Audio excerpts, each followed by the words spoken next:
예배 시간에도 하나님이 우리에게 말씀의 은혜 주실 줄 믿습니다. 벌써 12월이 다 됐습니다. 2023년이 시작된 지가 엊그제 같은데 정말 빠르게 시간이 지나고 한 해가 지난 것 같습니다. 우리 성도님들도 올 한 해 시작하시면서 아마 계획들 조금씩은 세우셨을 것입니다. 우리가 어릴 때 국민학교를 다닐 때라든지, 우리 성도님들은 대부분 국민학교 나오셨죠? 저는 국민학교로 들어가서 초등학교로 졸업했는데요. 요즘은 초등학교인데 아주 어릴 때는 이제 계획서 같은 걸 씁니다. 계획표 같은 것도 만들고, 방학 때는 방학 계획을 세우고, 한 해를 시작할 때 이렇게 올 한 해 내가 뭘 해보겠다 다짐하는 것들, 이렇게 계획을 세웁니다. 그리고 이렇게 12월이 되면 을에 어떻게 합니까? 돌아보고 반성을 하죠. 올해 내가 이러한 계획들을 세웠다. 근데 지키지 못했다. 혹은 실패했다. 이렇게 반성을 하고, 또 내년도에는 그럼 내가 어떻게 살까 마음에 다짐했다가 이제 2024년 1월이 되면 또 한번 마음에 새겨보는 그런 시간들을 가지실 텐데요. 근데 점점 나이가 들면 들수록 어떡합니까? 이 계획이 무의미하다고 느껴질 때가 많습니다. 그죠? 왜냐하면 계획대로 안 된다는 것을 너무 많이 경험했기 때문입니다. 연초에 내가 뭘 계획한다고 해서 계획대로 되지가 않습니다. 근데요, 나이가 들면서 계획은 세우지 않는데 계산은 많이 합니다. 그러지 않으십니까? 계획, 즉 올 한 해 내가 무언가를 이루어 보겠다. 그리고 그 일을 이루기 위해서 어떤 절차나 방법이나 무언가 규모를 좀 이렇게 생각해 보고, 그 일을 이루기 위해서 어떤 도움이 필요하고 나는 어떤 노력을 해야 될까, 여러 가지 이렇게 계획들을 세워봅니다. 근데 그게 안 된다는 것을 압니다. 그래서 어떻게 합니까? 바꿉니다. 계산을 합니다.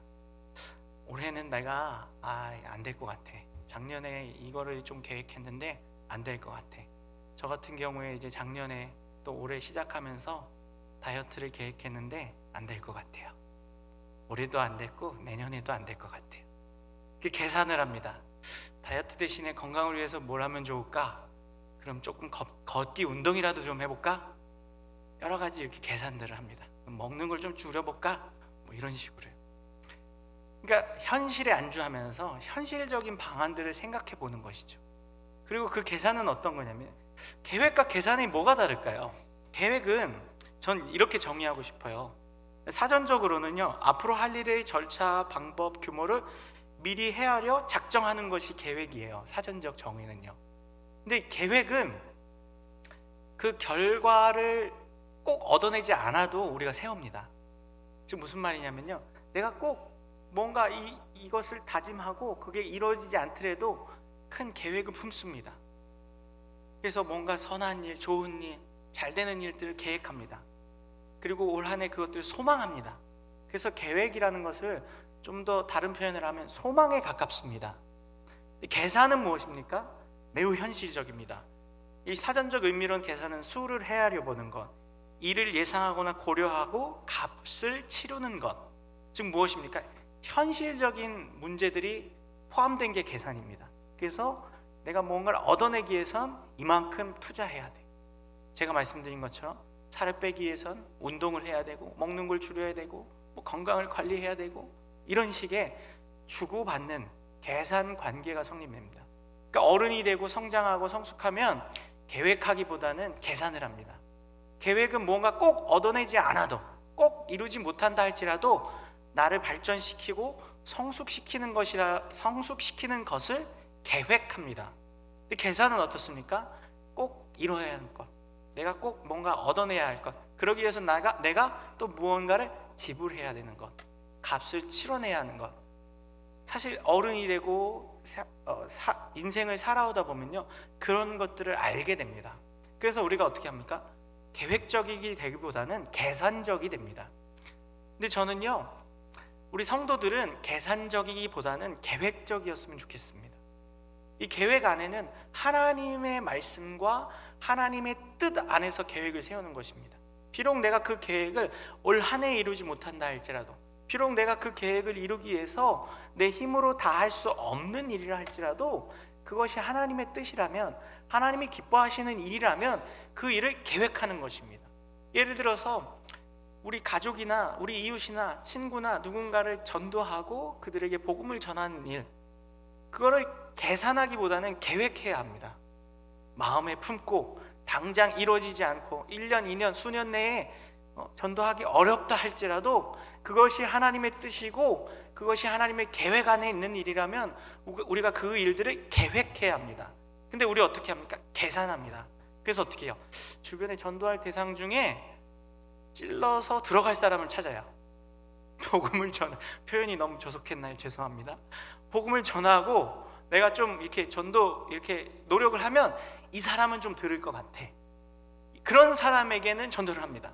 근데 말을 절대 안 듣는 남편, 아내, 자식에게는 계산해 보니까 안 돼. 10년, 20년 해봤는데 안 돼. 그러니까 어때요? 포기. 얘네는 좀 나중에 하고 될 것 같은 사람, 직장 후배라든지 뭐 좀 나에게 빚을 진 사람이라든지 내 도움을 받은 사람, 요 사람들 지금 내가 생각해 보니까 계산해 보니까 지금 전하면 될 것 같아. 그러니까 꼭 내가 뭔가를 하고 이룰 수 있는 일만 우리가 생각하고 미리 헤아려 볼 것이 아니라요, 그것이 하나님의 뜻이고 하나님의 크신 계획 안에 있는 일이라면, 그리고 그것을 하나님이 기뻐하시는 일이라면 우리가 계획해야 합니다. 그래서요, 오늘은요, 우리가 계획하지 않고 하나님의 뜻 안에서 하나님이 기뻐하시는 방법과 하나님의 말씀 안에서 인생을 계획하지 않고 내 생각, 인간적인 방법, 내 요령으로 계산을 하기 시작하면 우리의 인생이 어떻게 틀어지는지를 좀 보고자 합니다. 오늘 다윗이요, 그 이야기를 또 우리가 사무엘서를 계속 보고 있으니까요, 다윗의 인생을 통해서, 특별히 다윗이 왕으로서 이제 명실상부하게 왕으로서 세워지는 그 과정 속에서 다윗이 어떻게 계산을 하고 그 계산이 어떻게 틀어지는지를 좀 보고자 합니다. 오늘 본문이요, 근데 참 특이하게 시작합니다. 그리고 오늘 본문이 특이하게 마무리돼요. 사실 오늘 3장 1절은요 이 사무엘하 3장, 4장, 5장 이 세 장을 관통하는 말씀으로 시작합니다. 1절 한번 다시 한번 읽어보겠습니다. 함께 있습니다. 시작. 사울의 집과 다윗의 집 사이에 다윗은 점점 강하여 가고 사울의 집은 점점 약하여 가니라. 우리 지난 시간에 2장에서 보았습니다. 다윗이 시글락, 가드 시글락에서 이제 헤브론으로 이주해 오게 됩니다. 하나님께 뜻을 묻고 하나님의 뜻에 합한 곳을 찾아서 헤브론으로 이제 자신의 백성들 600명과 그의 식솔들을 다 데리고 헤브론으로 오게 되죠. 그리고 그 헤브론에서 무슨 일이 일어나죠? 유다 지파가 찾아와서 다윗을 유다 지파의 왕으로 추대합니다. 왕으로 기름 부으고 그를 왕으로 삼습니다. 근데 그 과정에서 어떤 일이 또 일어납니까? 아브넬이 이스보셋을 데리고, 사울의 아들이었죠. 사울의 아들 이스보셋을 데리고 북쪽 이스라엘 10지파들을 규합해서 이스보셋을 이스라엘의 왕으로 또다시 세웁니다. 그 과정 속에서 다윗은 어떻게 합니까? 기다립니다. 우리 지난주 말씀 기억나시죠?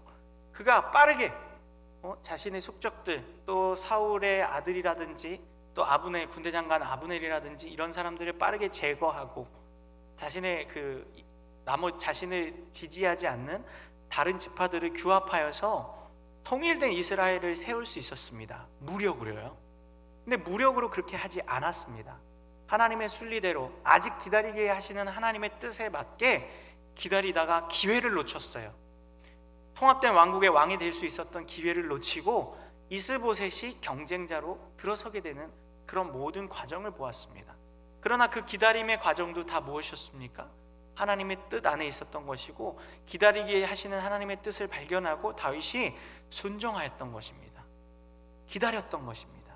근데 그렇게 다윗과 사울의 후손인 이스보셋이 이 왕국이, 두 왕국이 이스라엘에 세워졌는데, 오늘 본문에서 뭐라고 소개합니까? 시간이 점점 지나갑니다. 두 집 사이의 전쟁이 오래 지속되게 됩니다. 약 8년 정도입니다. 7년 6개월이라고 나오죠. 약 8년 정도의 시간 동안 이 전쟁이 지속이 됩니다. 그러는 가운데 어떻게 소개합니까? 다윗은 점점 강하여졌습니다. 그에 반해서 사울의 집, 즉 이스보셋은 어떻게 합니까? 세력이 점점 약화되었다고 이야기합니다. 자, 1절에서 분명히 이렇게 이야기합니다. 다윗이 강하여졌다고. 근데 오늘 본문을 마무리하는 39절에는 뭐라고 했습니까? 제가 오늘 가운데 있는 말씀들은 다 생략하고요, 일부러 1절과 39절만 본문으로 읽었습니다. 39절 한번 다 같이 다시 한번 읽겠습니다. 시작. 내가 기름 부음을 받은 왕이 되었으나 수르야의 아들인 이 사람들을 제어하기 너무 어려우니. 여기까지요. 자, 다윗이 뭐라고 얘기합니까? 1절에서는 다윗이 점점 강하여졌다라고 얘기하는데 39절에서는 다윗이 자기 입으로 고백하는 거예요. 스루야의 아들이 누구를 얘기하냐면 요압을 얘기합니다. 요압 장군이에요.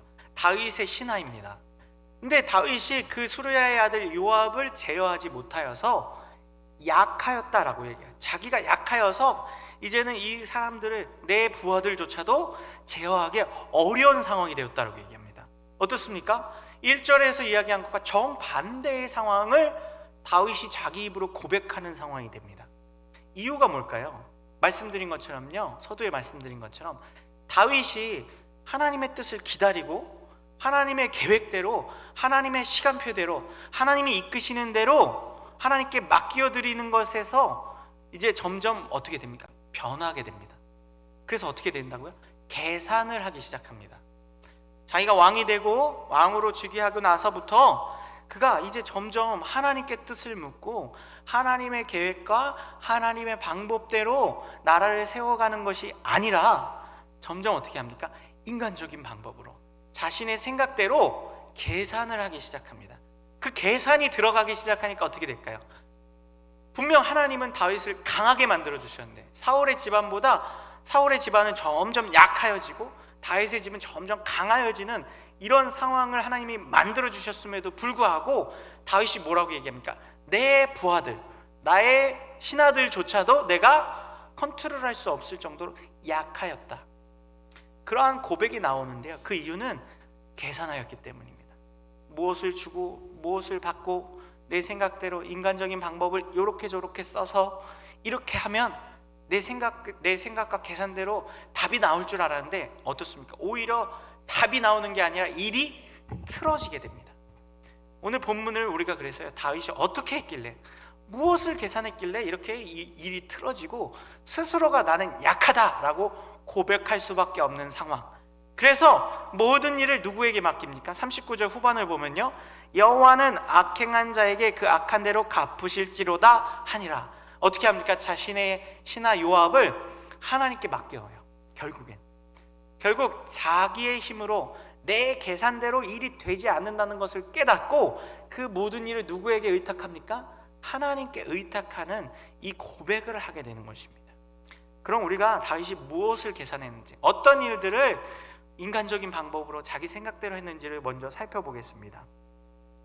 먼저요, 우리 본문을 계속해서 볼 건데요, 오늘 본문 2절에서 5절까지 한번 보겠습니다. 좀 긴데요, 함께 있습니다. 시작. 다윗이 헤브론에서 아들들을 낳았으되 맏아들은 암논이라 이스라엘 여인 아히노암의 소생이요, 둘째는 길르압이라 갈멜 사람 나발의 아내였던 아비가일의 소생이요, 셋째는 압살롬이라 그슬왕 달메의 딸 마아가의 아들이요, 넷째는 아도니아라 핫깃의 아들이요, 다섯째는 스바데아라 아비달의 아들이요, 여섯째는 이드라암이라 다윗의 아내 에글라의 소생이니 다윗의 헤브론에서 낳은 자들이더라. 이들은 다윗이 헤브론에서 낳은 자들이더라. 자, 다윗의 가계를 이야기합니다. 집안을 이야기합니다. 이것이요, 두 가지 의미를 내포하고 있는데요, 첫 번째 의미는 뭐냐면요, 다윗의 집안이 강성하여졌다는 것, 1절의 말씀대로 강하여졌다는 것을 증거하고 있는 것입니다. 무슨 말이냐면요, 다윗의 아들이 몇 명입니까? 다윗의 지금 아들이 6명입니다. 6명의 아들이 지금 기록되었어요. 다윗이 자기의 아들들이 누구인지에 대해서 자세하게 설명하고 있습니다. 6명의 아내를 두었죠. 이게 무슨 말일까요? 고대 사회에서, 다윗 시대 근동 사회에서는요, 자식은 부귀와 영화를 뜻합니다. 그리고 자식이 많다는 것은 그 집안이 강성하여져 있다는 것을 의미합니다. 지금 무슨 말입니까? 1절의 본문의 말씀대로요, 다윗 집안이 승승장구예요. 근데 사울 집안은 어떻습니까? 사울 죽었죠. 요나단과 아들들 다 죽고 이스보셋 하나 남았죠. 사울의 집안은 어떻게 합니까? 점점 약화되어져 갑니다. 첫 번째 의미는 다윗 집안이 점점 강하여졌다는 것을 증거하고 보여주는 의미입니다. 근데요, 이 이면에 숨어있는 두 번째 의미가 있습니다. 그것은 뭐냐면요, 다윗이 계산하기 시작했다는 것입니다. 다윗이 아내를 많이 둔 게 뭘 계산했다는 뜻일까요? 그렇습니다. 그것이 다윗이 계산한 겁니다. 다윗이요, 하나님이요, 이스라엘의 왕을 세울 때 왕이 하지 말아야 할 것 4가지를 이야기하는데요, 신명기 17장 16절에서 19절의 말씀을 보면요, 제가 읽어드리겠습니다. 그는 병마를 많이 두지 말 것이요, 병마를 많이 얻으려고 그 백성을 애굽으로 돌아가게 하지 말 것이니, 이는 여호와께서 너에게 이르시기를 너희가 이후에는 그 길로 다시 돌아가지 말 것이라 하였음이며, 그에게 아내를 많이 두어 그의 마음이 미혹되게 하지 말 것이며, 자기를 위하여 은금을 많이 쌓지 말 것이며, 그와 왕위에 오르거든 이 율법서의 등사본을 레위 사람 제사장 앞에 책에 기록하여 평생에 자기 옆에 두고 읽어.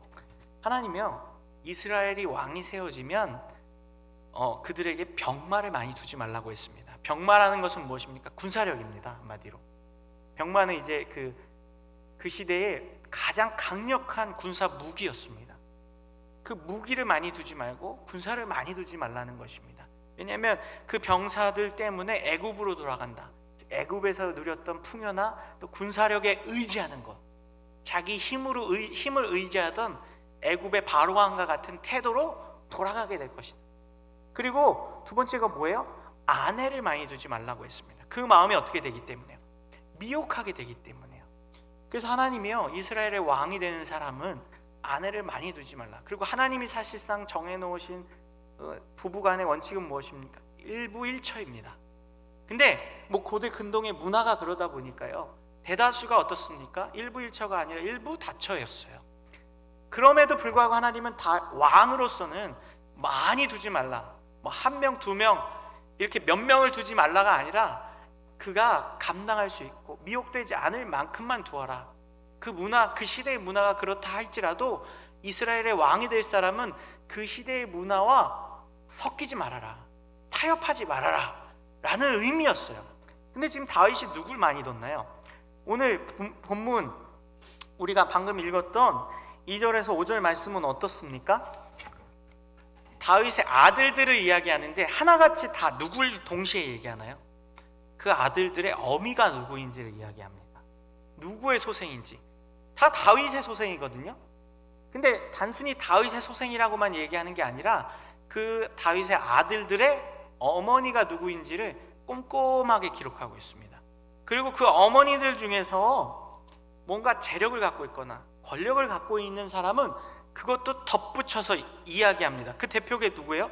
그스랑 달메의 딸 마아가. 이 사람은 누구예요? 단순히 다윗의 아내가 아니라 그술 왕의 딸이었다라는 것을 또한 이야기해 주는 것이에요. 이 그술 왕 마아가의 아들 딸이 누구냐면요, 압살롬과 다말입니다. 나중 되면요, 이 압살롬과 다말에게서 무슨 일이 일어나는지 우리가 잘 알고 있죠. 또 그 미가를 제외한 첫 번째 부인이 아히노암인데요, 이스라엘 출신 아히노암의 아들이 누굽니까? 암논입니다. 이처럼요, 다윗이 강하여지고 그의 집안의 아들들이 넘쳐나기 시작하고 그의 집안이 풍요로워졌다는 것을 보여주면서 동시에 다윗이 아내를 많이 두었다. 이것은 뭐냐면요, 이방 왕들이 쓰는 방식입니다. 이방 왕들은 어떻습니까? 다른 이스라엘을 제외한 다른 왕들은 바벨론을 비롯하여서 바벨론은 아니라 가드를 비롯하여서 다른 이방 민족들은 다 어떻습니까? 블레셋과 그들은 다 여러 첩들을 두고 아내를 많이 둬요. 왜요? 정치적으로 이용하는 겁니다. 아내가 자신과 그 화친을 맺거나 같이 협력하는 동맹국의 그 딸들과 결혼을 함으로써 혈맹을 맺는 것입니다. 고대에는요. 그렇게 해서 자신들의 우방을 넓혀가는 것이 고대 왕들이 사용했던 방식이고, 아내를 많이 두어서 그들과 결혼을 통해서 협력을 맺는 방식이었어요. 근데 지금 다윗이 뭘 하고 있어요? 그 방법을 따라하고 있는 거예요. 다윗이 아내가 몇 명 있었습니까? 헤브론으로 들어갈 때 2명의 아내가 있었습니다, 이미. 근데요, 헤브론에 들어가서 4명의 아내를 더 얻습니다. 그리고 2명의 아내가 있기 이전에 또 누가 있었습니까? 오늘 본문에 있다고 보겠지만 사울의 딸 미갈도 있었어요. 사실은 다윗의 조강지처가 누구였어요? 미갈이었어요. 근데 이제 사울에게 쫓김을 당하면서 그 환난 가운데, 그 도망치던 가운데 2명의 아내를 두게 되었죠. 아히노암과 아비가일이죠. 이 2명의 아내로 그치지 않고 나머지 4명의 아내를 또 얻었어요. 이 모든 과정이 다 뭘까요? 다윗의 계산 속에 있었던 것이, 이방 왕들이 취하는 방식, 이방 왕들이 했던 인간적인 계산과 방법대로 아내를 많이 두게 된 거예요. 이 속에는요, 하나님의 말씀보다 자신의 계산이 더 우선되었기 때문에 이러한 방식을 채택했던 것입니다. 신명기에서 분명히 뭐라고 말씀하셨습니까? 이스라엘 왕이 될 사람은 아내를 많이 두지 말라고. 근데 이렇게 자신의 생각대로 계산을 하고 나니까 어떻게 됩니까? 아들이 많아져서 당장 보기에는 좋아요. 당장 보기에는 아들도 많고, 또 자신을 협력해주는 동맹국도 많고, 그 동맹국들을 연결해주는 아내들도 많아요. 그러니까 어때요? 든든하죠. 근데 이것이 나중 되면 어떻게 됩니까? 다 틀어집니다. 다윗이 정치적으로나 신앙적으로는 성공한 사람이라고 이야기할 수 있을지 모르겠지만, 가정사에 있어서는 어떤 사람일까요? 실패한 사람입니다. 다윗만큼 가정사가 실패한 사람이 드물어요. 무슨 말이냐? 우리가 다윗의 일생을 잠시 얘기해 보면요, 다윗의 첫째 아들인 암논이 어떻게 합니까? 패륜을 저지릅니다.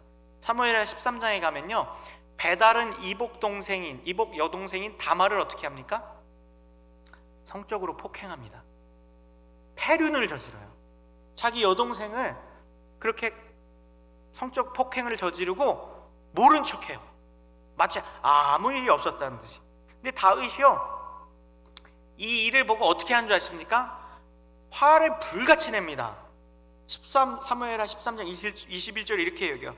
다윗 왕이 이 모든 일을 듣고 심히 노하니라. 근데 어떻게 합니까? 그 뒤로 아무 말도 안 해요. 아무 일도 하지 못합니다. 왜요?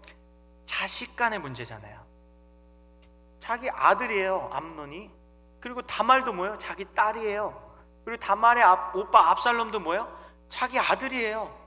그러니까 어떻게 할 방법이 없는 거예요. 이 모든 뿌리가 어디서부터 시작된 걸까요? 다윗이 아내를 많이 두면서부터 시작된 거예요.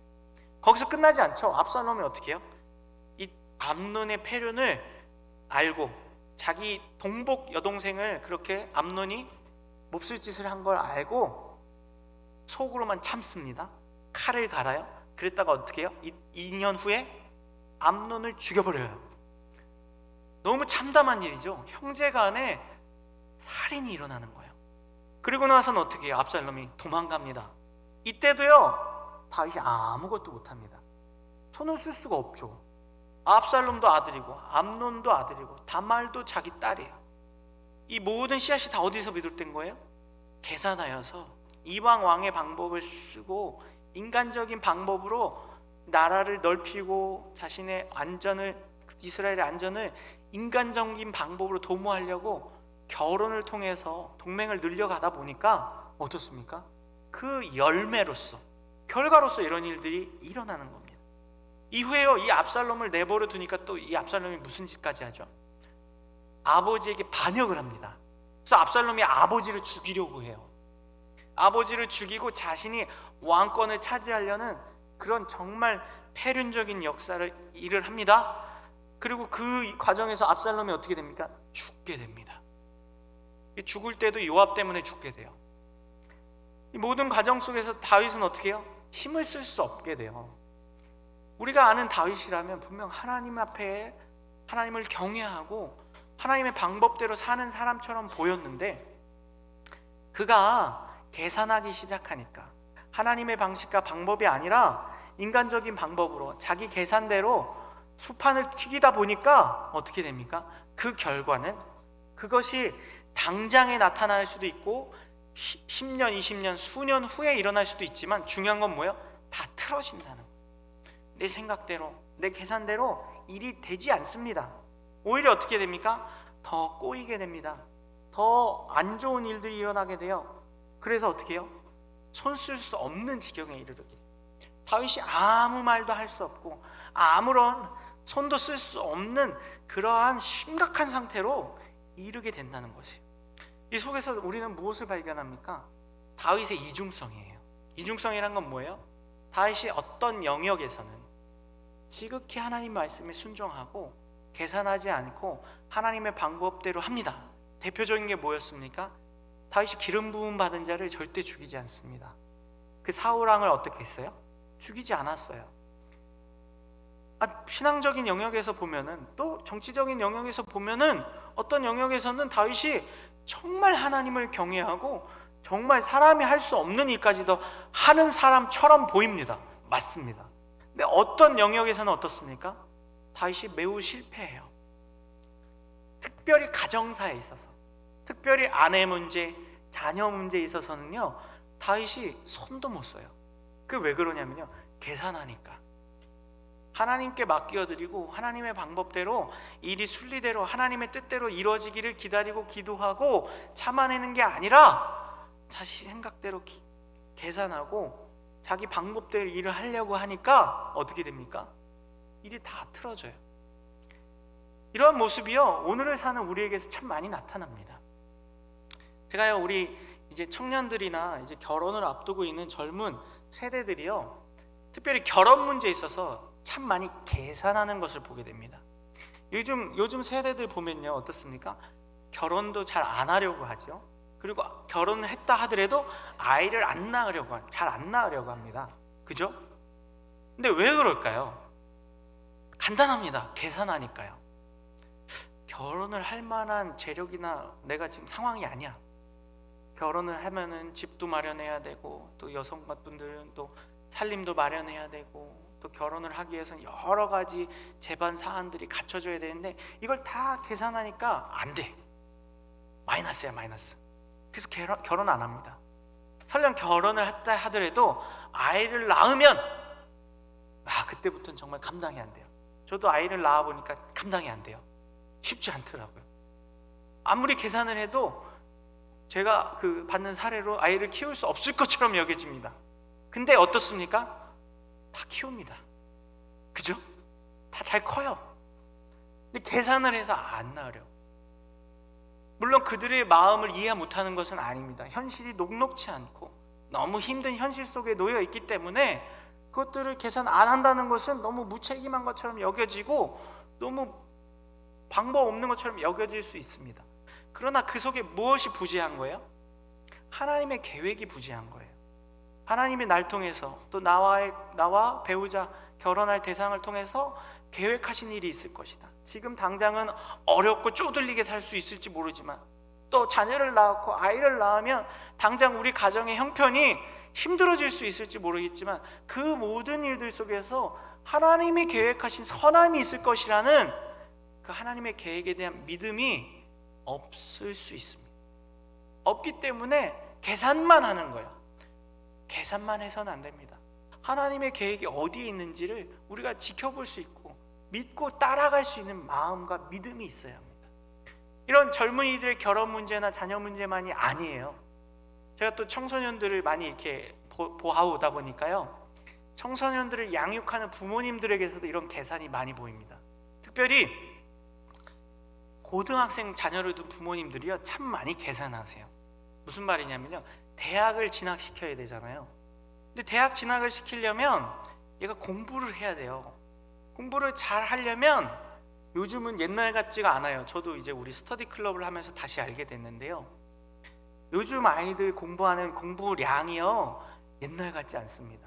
어마어마합니다. 저희 때랑도 또 달라요. 공부 그리고 그 경쟁이요 너무나도 치열해요. 그래서 부모님들이 아이들의 대학 진학 문제를 놓고 고민하다 보면요, 주일날 교회 가서 오전이나 오후 혹은 하루 종일을 시간을 뺏긴다는 게 부모님들 계산에는 허용이 안 되는 거예요.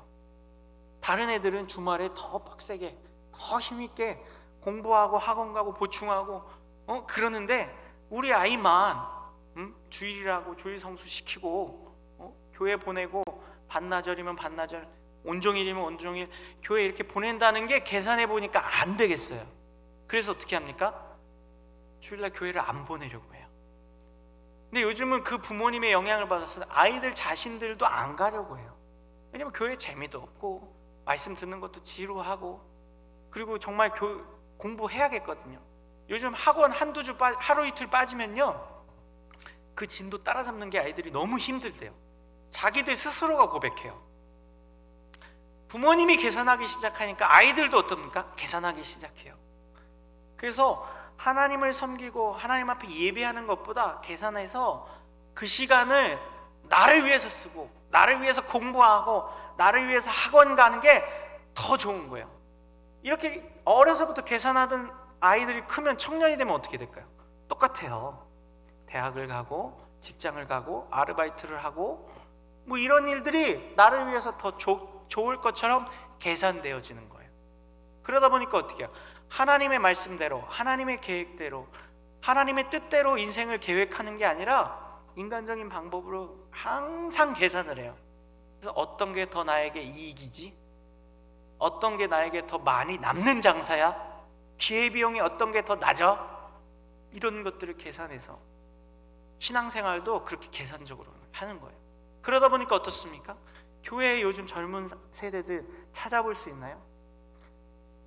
찾아보기 어렵습니다. 이게 어디서 비롯된 걸까요? 우리의 마음속에, 우리의 신앙 속에 계산하는 마음이 있으면, 이해타산을 계산하고 세상의 방법을 끌어들이면서 살아가기 시작하면요, 결국 우리는 어떻게 됩니까? 무너지게 됩니다. 다윗이요, 이렇게 많은 아내를, 사실 이제 헤브론에서만 이렇게 6명의 아내를 둔 것이고요, 이제 예루살렘으로 입성하여서는 어떻게 됩니까? 밧세바를 범하는 사건도 일어나게 되고요, 그 이후에는 성경에 기록되지 않은 처첩들이 수십이, 몇 명인지도 기록이 다 되어 있지도 않아요. 몇 명이었는지 정확하게 알 수도 없어요. 아들도요 19명이나 낳습니다. 기록된 것만요. 그럼 뭐예요? 많은 아내를 자꾸 둬요. 정말 다윗이 그렇게 많은 아내가 필요했을까요? 분명 신명기 말씀에 왕은 많은 아내를 두지 말아라, 미혹당한다 라고 분명하게 말씀하셨는데 그 말씀이 자기 중심 안에 없었던 것이에요. 그리고 어떻게 해요? 인간적인 계산으로 아내를 많이 두면 다양한 면에서 좋으니까, 뭐 이런 동맹을 맺는 것이라든지 주변 국가의 그런 혈맹을 맺는 것도 좋고, 또 자기 자신의 육체적인 욕망을 찾는 데에도 어때요? 좋으니까. 그래서 밧세바도 범하잖아요. 다 뭐예요? 계산하고 내 욕심을 채울 수 있는 거, 내 욕망을 채울 수 있는 방법을 계속 찾는 거예요. 이러한 잘못된 마음, 잘못된 신앙의 자세가 우리의 계산 속에서 나옵니다. 그래서 계산하는 것들을 조금 깊이 숙고해야 합니다. 내가 잘하고 있는 것인가? 내가 정말 이렇게 하나님 앞에서 이해타산을 묻고, 하나님 이게 이익입니까? 유익입니까? 계산하는 게 우리에게 능사가 아닙니다. 이 오후 예배만 해도 마찬가지 아닙니까? 사실 이 오후 예배를 드리고 있는 분들은 사실 계산 안 하시는 분들이에요. 그죠? 아니세요? 제가 볼 땐 계산 안 하시는 분들이에요. 왜요? 이 오후 예배 시간에 사실 뭐 부목사님 말씀도 그냥 시원치 않고 뭐 지루하고 길고, 말씀 뭐 그리고 집에 가서 인터넷으로 들어도 되고, 오히려 이 시간에 집에 간다든지 친구 만난다든지 가족들 돌본다든지 나 자신을 위해서 시간을 쓰면 훨씬 유익한 것처럼 느껴지지 않으세요? 이익이잖아요. 그게 계산해 보세요. 아니에요? 그러니까 여러분이 여기 계신 거예요. 그런 이익을 따지고 나에게 뭐가 더 유불리야 계산하지 않고 하나님을 사모하는 마음, 하나님의 말씀을, 하나님께 예배하는 것을 사모하는 그 심령을 가지고 나왔기 때문에 이 오후 예배 자리에 졸음이 쏟아져도 앉아 계시는 거예요. 그래서 저는 우리 성도님들의 얼굴을 보면요, 너무 은혜가 돼요. 그냥 앉아 계신 것만으로도 이 마음의 중심 안에 하나님을 사모하는 마음이 있기 때문에 계산하지 않고 하나님이 오늘도 나에게 주시는 은혜를 사모하며 크신 계획이 있다는 믿음을 가지고 앉아 계시는 우리 성도님들의 모습을 보는 것이 저에게도 은혜가 됩니다. 그렇습니다. 우리는 이러한 마음으로, 이러한 믿음으로 삶을 살아내야 합니다. 이게 예배 안에서만 그치지 않으셨으면 좋겠어요. 아까 말씀드렸던 삶의 영역에서도 좀 우리가 손해볼 수 있어야 돼요. 세상의 방법이 아니어도 하나님이 나에게 유익을 주실 수 있다는 믿음을 가지고 좀 우리가 살아내는 그런 믿음의 승리가, 돌파가 있었으면 좋겠어요. 두 번째, 다윗이 무슨 계산을 했냐면요, 아브넬과 손을 잡으려는 계산을 했습니다. 우리가 생각할 때 아브넬과 손을 잡은 것이 어떻습니까? 다윗이요, 이제 사무엘하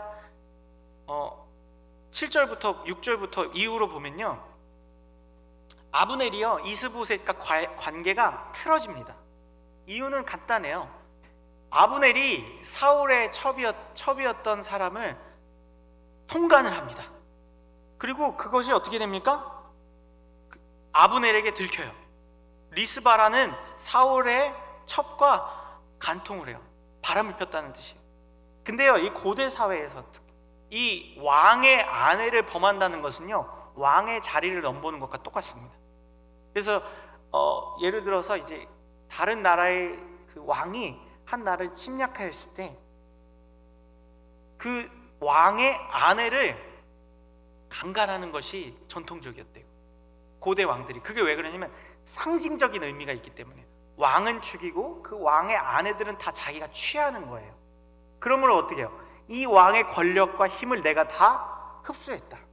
그것들을 보여주는 행동 중 하나가 왕의 아내를 취하는 것이었어요.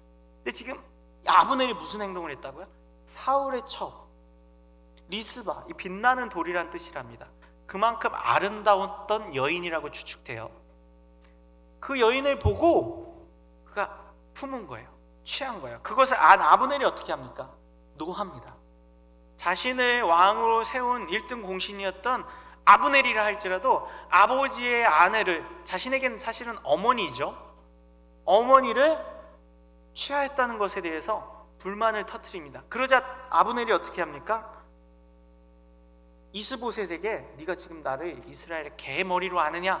라고 하면서 모욕감을 느끼고, 내가 너를 다윗에게 넘기지 않고 왕으로 세워줬는데 지금 이 일을 가지고 나에게 시비를 걸어? 그리고 내가 이 리스바를 범한 게 아니라 이 리스바가 나를 꿰었어, 유혹했단 말이야.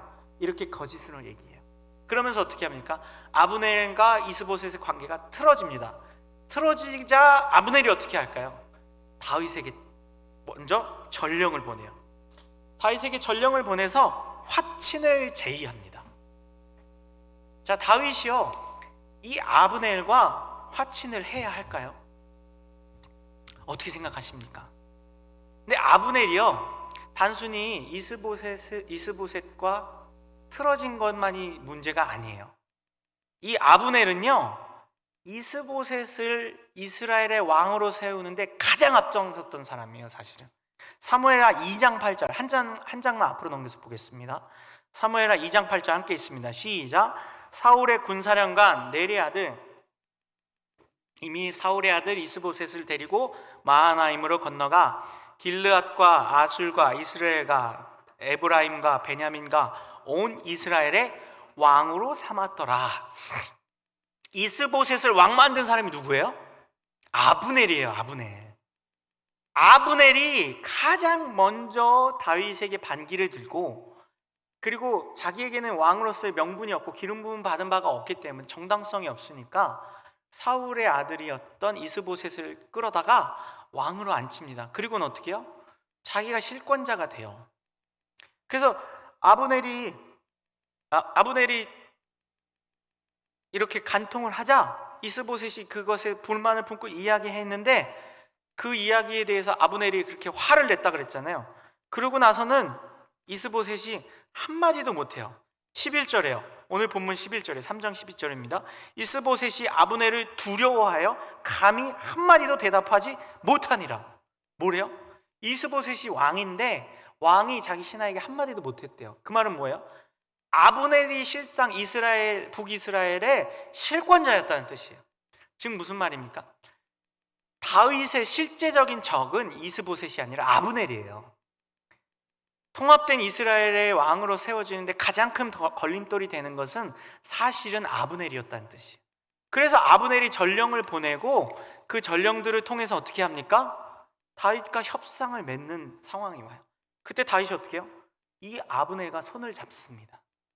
손을 잡는 데서 그치는 게 아니라요, 다윗이 여기서 또 계산을 해요. 무슨 계산을 할까요? 21절을 함께 보겠습니다. 오늘 본문 21절입니다.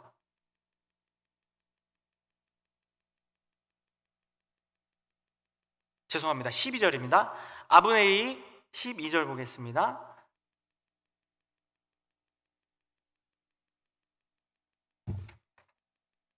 아브넬이 자기를 대신하여 전령들을 다윗에게 보내어 이르되 이 땅이 누구의 것이니까? 또 이르되 당신은 나와 더불어 언약을 맺사이다.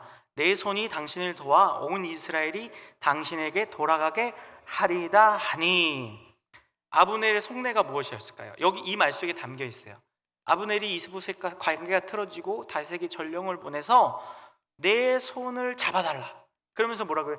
내 손이 당신을 도와 온 이스라엘이 당신에게 돌아오게 할 것이다. 즉 뭐예요? 남북의 통일을, 유다와 이스라엘의 통일을 누가 이룰 수 있다는 뜻이에요? 아브넬 자기가. 하나님이 하시는 것도 아니고 다윗이 하는 것도 아니고 이 남북의 통일된 왕조를 만들 수 있는 건 누구라고 얘기하는 겁니까? 아브넬 자신이라고 얘기하는 거예요. 내 손을 잡아야지 다윗 왕 당신도 이 통합된 이스라엘의 왕이 될 수 있습니다. 그 말을 들은 다윗이 어떻게 해요? 계산을 하기 시작합니다. 그래서 13절에 뭐라고 할까요? 13절도 계속 보겠습니다. 다윗이 이르되 좋다, 내가 너와 언약을 맺거니와 내가 내게 한 가지 일을 요구하노니 나를 보러 올 때에 우선 사울의 딸 미갈을 데리고 오라. 그리하지 아니하면 내 얼굴을 보지 못하리라 하고. 첫 번째 요구예요. 뭐예요? 미갈을 데리고 오래요. 근데 미갈이 누구래요? 사울의 딸이래요. 우리가 아는 것처럼요, 다윗이 미갈과 첫 결혼을 합니다. 근데 사울이 다윗을 죽이려고 하자 이 미갈이 어떻게 합니까? 다윗을 달아내려요. 2층 집에서 도망가게 해줍니다. 그리고 시간을 벌어줘요. 그 뒤로 어떻게 합니까? 미갈과는 이별을 해요. 미갈은 이제 자기의 첫 조강지처 부인이었지만 그 이후로는 보지 못합니다. 근데 이제 와서 그 미갈을 데리고 오래요. 이미 다윗에겐 몇 명의 아내가 있나요? 6명의 아내가 있다니까요. 그러면 아내가 부족해서일까요? 아니면 내 첫사랑 미갈 보고 싶다, 첫사랑 찾는 걸까요? 아니에요. 정치적으로 이용하는 거예요. 그게 어떤 말 속에 이미 담겨 있습니까? 사울의 딸이래요. 이게 뭐예요? 사울의 딸이니까 자긴 뭐예요? 사울의 사위예요. 그 사울의 뒤를 잇는 왕으로서의 정당성을 확보하기 위해서 미갈이 필요했던 거예요. 근데 미갈은 지금 이미 어떤 상황이야? 이미 다른 사람에게 시집간 상태예요. 사울이 다른 사람과 시집 보내버렸어요. 잘 살고 있어요. 어느 정도로 잘 사냐면요, 미갈이 이렇게 해서 사울에게로 가게 될 때 그 남편이 울면서 따라옵니다. 16절에요. 그의 남편이 그와 함께 오되 울며 바후림까지 따라왔더니 아브넬이 그에게 돌아가라 하며 돌아가니라.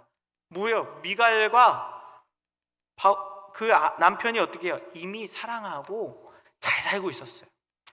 근데 그 미갈을 정치적으로 이용하려고 계산해서 그 미갈을 데리고 오라고 합니다. 거기서 그치지 않아요. 14절도 한번 보겠습니다. 함께 있습니다. 시작. 다윗이 사울의 아들 이스보셋에게 전령을 보내 이르되 내 처 미갈을 내게로 돌리라. 그는 내가 전에 블레셋 사람의 표피 100개로 나와 정혼한 자니라 하니. 이 말 속에도 다윗의 계산이 듬뿍 담겨 있습니다. 무슨 말이에요? 이스보셋에게 전령을 보내요. 지금 먼저 아브넬이 전령을 보내서 다윗과 화친을 제의했잖아요. 근데 다윗이 그 소식을 듣고 그 전령에게도 미갈을 보내라고 하고 자기 전령을 따로 보내서 이스보셋한테도 이 소식을 전해요. 이 말은 뭐냐면요, 이스보셋도 지금 아브넬이 나와 화친하려는 걸 알고 있나? 확인하려는 거예요. 그래서 이게 정치적으로 잘 된 계산인가? 아브넬의 손을 잡아도 뒤탈이 없을 것인가? 이스보셋도 이미 다 알고 있고 이 북이스라엘의 상황을, 이스라엘의 상황을 다 이미 정리된 상황인가를 알아보려는 술책이에요. 계산이에요. 그러면서 또 뭘 얘기해요? 내가 이 미갈과 결혼할 때 무슨 일이 있었는지 알아? 내가 블레셋 사람 포피 100개 그거 가지고 와서 사울한테서 이 아내를 얻어낸 사람이야. 내가 그만큼 뭐예요? 블레셋도 평정했던 사람이야. 자신의 예전 업적도 다시 어떻게 해요? 끄집어내는 거예요. 어떻습니까? 이 두 절 안에요, 다윗이 얼마나 고도의 계산을 했는지가 잘 나타나요. 근데요, 이 미갈을 통해서요, 이 다윗이 생각했던 건 뭐냐면요, 이 계산 속에 깔려있는 게 뭐냐면요, 사람을 도구로 삼는 거예요. 다윗이요, 미갈을 정말 사랑하고 그를 하나의 인격체로, 또 하나님이 보내주신 사람으로서 생각한 게 아니라 이 미갈을 내 정치적인 이 판단을 하는데, 또 정치적인 세력을 얻고 명분을 얻는데 이용할 만한 가치가 있는 도구로 여겼던 거예요. 그러다 보니까 어떻습니까? 이미 잘 살고 있는데 남편이 그렇게 길을 따라가면서 운다. 오늘날에도 잘 없을 일인데 고대에서는 더 없어요. 왜요? 아내는 뭐예요? 일부 다처라고 그랬잖아요. 아내 한 명 없어도 뭐 다른 아내 있어요. 그리고 아내를 그냥 보낸다고 해서 오히려 자기에게 이득이 되면 오히려 그냥 금방 보내는 게 고대 사회의 아내의 위치예요. 근데 그 아내가 간다고 해서 뒤따라가면서 울며 따라간다? 단순한 순애보가 아니란 뜻입니다. 단순한 사랑이, 그만큼 사랑하며 살던 그런 남편이 있었던 미갈인데도 그냥 뺏어와요. 이로 말미암아 어떻게 될까요? 미갈과의 사이는 틀어지게 됩니다. 미갈이요, 나중에 어떻게 될까요? 다윗을 비웃습니다. 언제요? 사무엘하 6장에 가면요, 다윗이 이제 하나님의 법궤가 들어올 때 춤을 추잖아요. 그때 우리가 잘 아는 것처럼 누가 비웃죠? 미갈이 비웃어요. 사무엘하 6장 20절에요 다윗이 자기의 가족에게 축복하러 돌아오매 사울의 딸 미갈이 나와서 다윗을 맞으며 이르되 이스라엘 왕이 오늘 어떻게 영화로우신지 방탕한 자가 염치 없이 자기의 몸을 드러낸 것처럼 오늘 그의 신복의 계집종의 눈앞에서 몸을 드러내셨도다 하니, 미갈이 다윗이 그 채신머리 없이 왕으로서 권위 없이 막 춤추고 기뻐한 것에 대해서 비난한 거예요. 이것이 우리가 어떻게 보면 미갈이 신앙이 없고 여호와 경외하는 마음, 그 순수한 신앙이 없어서인 것처럼도 보입니다. 맞습니다. 근데 거기만 그치는 게 아니에요. 이미 다윗과의 관계는 어때요? 틀어졌어요. 왜요? 다윗이 미갈을 뭘로 봤기 때문에요? 도구로 봤기 때문에. 정치적 명분을 얻는데 필요한 거예요. 사울의 왕권도 내가 있는 것이고 하나님의 기름 부음까지도 받은 자가 바로 나야. 이걸 드러내는 도구로서 미갈이 필요했던 거예요. 그러고 말미암아 어떻게 됩니까? 깨어집니다. 가정이 깨어지고 아내는 더 이상 자신을 존중하지 않아요. 가정에서 아내에게서도, 자신의 첫 번째 처인 조강지 처에게서도 존중을 받지 못하는 남편, 어떻게 생각되십니까? 다윗의 권위가 가정에서 이만큼 떨어지게 되었다는 것이, 이처럼요, 자기 생각에는 자기가 계산해 보니까 요렇게 저렇게 하면은 나한테 이득도 되고 잃어버렸던 아내도 얻고 사람들로부터의 인정도 받고 다 뭔가 내가 계산대로 될 것 같지만요, 다 어떻게 됩니까? 다 틀어져요. 결국 나중이 되면 다 틀어지게 된다는 것입니다. 말씀을 마무리하겠습니다. 오늘 우리가 신앙생활을 하고 하나님 말씀 안에서 살아간다고 말할 때에 우리의 삶의 모든 영역을 좀 살펴보아야 합니다. 다윗처럼 어떤 영역 안에서는 하나님께 깊이 순종하고 경외하는 것 같지만 어떤 영역에서는 내 계산대로 하는 거예요. 내 방법대로. 하나님은 직장생활 모르시잖아. 목사님은 교회 방식대로 내가 직장생활을 하고 사회생활을 하면 안 돼. 계산하고 나에게 이 유불리가 뭔지 좀 따져보고 그래야만 사회에서는 살아갈 수 있는 거야. 이렇게 생각하십니까? 그건 우리의 짧은 생각입니다. 아무리 내가 계산을 하고 아무리 내가 수를 모아도 결국 하나님이 이끌어 주시지 않으면, 하나님의 방식과 하나님의 계획대로 살아가지 않으면요, 우리 인생은 점점 틀어지게 됩니다. 오늘 이후에도 다윗이 계산한 게 참 많아요. 다음 시간에 또 한번 살펴보겠습니다. 우리 시간에 함께 찬양하면서요,